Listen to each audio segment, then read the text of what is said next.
बिस्मिल्लाहिर्रहमानिर्रहीम अस्सलाम वालेकुम वरहमतुल्लाहि वबरकातुहू। नाज़रीन, तेल और गैस के ज़ख़ायर मिलने के हवाले से ख़बरें तो आपने देख ली होंगी। पेट्रोलियम मिनिस्ट्री के जो मुशीर ख़ास हैं नदीम बाबर, उनके हवाले से बताया जा रहा है कि कोई भी ज़ख़ायर नहीं मिले और जो केकड़ा वन में जो होल था उसे बंद किया जा रहा है। देखें, अभी तक तो ये मीडिया की खबरें हैं, लेकिन इसके हवाले से जो फॉल आउट होने वाला है, इस खबर के दुरुस्त होने पर आप लोग खुद आपको पता चल जाएगा। मैं सिर्फ फॉल आउट पे बात करने वाला हूँ कि आज ही प्राइम मिनिस्टर इमरान खान ने कहा, लोगों को ये सुन के बहुत उम्मीद हो रही थी कि पाकिस्तान के जितने भी मुश्किल हालात हैं, इंशाल्लाह तेल और गैस के ज़ख़ायर निकल आएंगे और पाकिस्तान के इंशाल्लाह ये जो एक्सट्रीम मुश्किल हालात हैं इसमें कुछ ना कुछ बेहतरी आना शुरू हो जाएगी। तो दोस्तों, अगर तो ये खबर 100% दुरुस्त है, जिस तरह हम लोग कर्जों के दलदल में फंसे हुए हैं, अगर हम लोगों ने अपने आप को ठीक ना किया। मैं आपको एक छोटी सी मिसाल दूंगा कि जब ऑस्ट्रेलिया के प्लेयर बॉल टेम्परिंग करते हैं तो प्रेस कॉन्फ्रेंस में रोते हैं, क्यों? उन्होंने गुनाह किया, पकड़े गए। ये नहीं कहा कि हमें क्यों पकड़ा है, हमें हमारे खिलाफ साजिश हो गई है।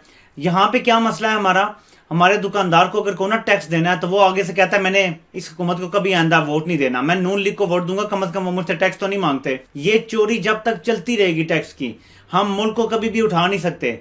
मैं ये नहीं कह रहा कि टैक्स बढ़ाने से बढ़ेगा। आप यहाँ पे अगर ज़कात का भी निज़ाम ले आए ना, फिर भी कोई अपनी इनकम डिक्लेयर करेगा तो हुकूमत ज़कात ले सकेगी ना। यहाँ पे इनकम सही डिक्लेयर करने का रवाज ही नहीं है। अब वो वक्त आ गया कि हमें इनकम डिक्लेयर करनी पड़ेगी, लेकिन प्यार से जहां चलना है वहां पे अब सख्ती से हाथ डालना पड़ेगा और सबसे जो टैक्स जितना जिसका जायज बनता है वसूल करें, बेशक मार दाड़ के वसूल करना पड़े। और नंबर 2 मैं बात आपसे करूंगा कि बहुत सारे लोग जो हैं जज्बाती हुए हैं, मारो जी इनको, इनसे पैसा वसूल करो। मैं पहले भी बता चुका हूं आपको 1000 बार, इन लोगों का कोई भी पैसा पाकिस्तान में नहीं पड़ा हुआ। सिर्फ ये उतना ही बाहर से मंगवाते हैं जितने इनके खर्चे हो जाते हैं हर कुछ 3 महीने 6 महीने बाद जो इनके पैसे आते हैं। तो पैसा पाकिस्तान में है ही नहीं जब इन चोरों का, तो कैसे इन्हें मार के वसूल कर लिया जाए? इन सब के पैसों पर सांप बन के इनकी औलादें, इनके दामाद, इनकी बहुएं, ये सारे बैठे हुए हैं दूसरे मुल्कों में सांप बनकर। तो क्या वो इन्हें दे देंगे? क्या नवाज शरीफ के बेटे इतना जज्बा उनमें है कि वो अपने बाप को बचाने के लिए अपनी सारी अय्याशी की जिंदगी छोड़ के सारा पैसा बाप को दे देंगे? वो कहेंगे बाप तो वैसे ही मरने वाला है, थोड़ी सी अगर उसे टॉर्चर भी कर दिया तो उनकी भला से। वो बच्चे जो अपनी माँ को कब्र में उतारने नहीं आए, क्या वो बाप को अगर आप पकड़ के थोड़ा सा टॉर्चर करते हैं तो वो जायदाद वापस कर देंगे? भाई वो नहीं करेंगे। इसी तरह जितने भी आपके चोर हैं उन्होंने अपनी जायदादें बाहर भी अपने नामों से नहीं रखी हुई, औलादें हैं या फ्रंट मैन है या किसी तरह है। हुकूमत पाकिस्तान उनको वापस लाने के लिए प्रोसेस में गई हुई है। हमें बस थोड़ा सा सब्र करने की जरूरत है। हो सकता है 6 महीने और लगे, हो सकता है 2 साल और लग जाएं, वो पैसे आने में वक्त लगेगा। इसलिए प्राइम मिनिस्टर इमरान खान बार बार ये कह रहे थे और एक्सपेक्ट भी कर रहे थे कि हमारी गैस और तेल के ज़ख़ायर निकल आएंगे तो वक्ती जो बोझ पड़ा हुआ है मैशत पे ये कुछ कम हो जाएगा। लेकिन अगर ये नहीं भी है तो हमें मुश्किल हालात के लिए तैयार होना चाहिए। आप जितना मर्जी इन्हें पकड़ के टांग दें, मार दें, जो मर्जी कर दें, पैसा वापस तब ही आएगा जब आप दूसरे मुल्कों की हुकूमतों को एक स्ट्रॉन्ग केस बना के देंगे, उन्हें यकीन होगा कि ये पैसा पाकिस्तान से लूटा गया, तब वो वापस करेंगे। याद रखें, ये पैसा दूसरे मुल्कों में पड़ा हुआ है। दूसरे मुल्क आपको ऐसे मनी लॉन्ड्रिंग करके वापस पैसा नहीं भेजने देंगे जब तक आप साबित नहीं करेंगे कि अरब डॉलर ये यहां से लूट कर लेके गए हैं। व्हाइट कॉलर क्राइम को साबित करना बड़ा मुश्किल है, इसीलिए नैब के कानून में ये क्लॉज डाला गया था कि अगर आपके असासे आपकी इनकम से ज्यादा हैं तो यही समझा जाएगा कि आपने करप्शन किया। क्यों?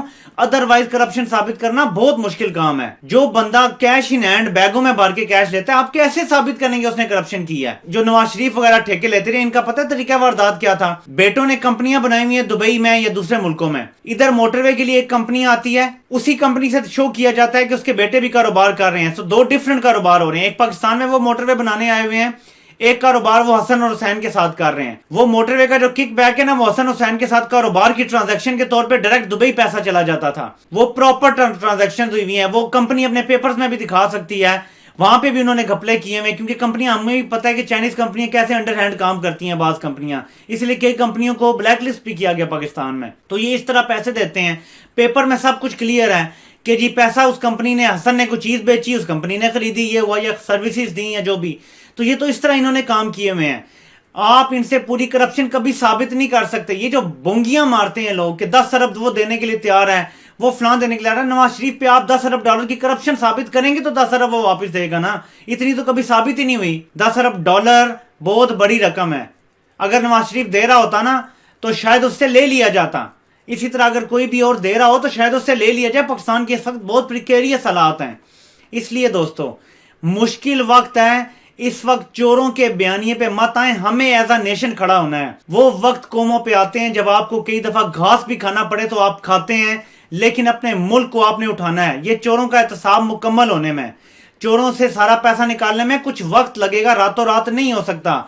आप आज मार्शल लॉ लगा के इन सबको उल्टा लटका दें फिर भी पैसा नहीं आएगा, क्योंकि दूसरे मुल्कों में आपकी नहीं चलती। भिखारी मुल्क होते हैं ना, दूसरे मुल्क उनको अहमियत नहीं देते। नॉर्मल कोई मुल्क होता, वो अगर मांगता कि ये हमारा एब्सकॉन्डर है, टैक्स चोर है, मनी लॉन्ड्रर है, फौरन वापस कर दिया जाता। लेकिन बात आती है पाकिस्तान की, तो कोई मुल्क आपको घास डालने के लिए तैयार नहीं है। यहां तक कि दुबई भी आपको इनकी प्रॉपर्टीज वापस नहीं देगा, सिर्फ उन्होंने लिस्टें आपको दी हैं, प्रॉपर्टीज वो भी वापस नहीं करेंगे। अपना नुकसान नहीं करेंगे कि वहां से इतना सरमाया जो है वो बेच के आप जो है वापस ले आए। कोई भी मुल्क ये करने के लिए तैयार नहीं है। पहले अपनी इज्जत बनाएं और केस एक मजबूत बनाएं।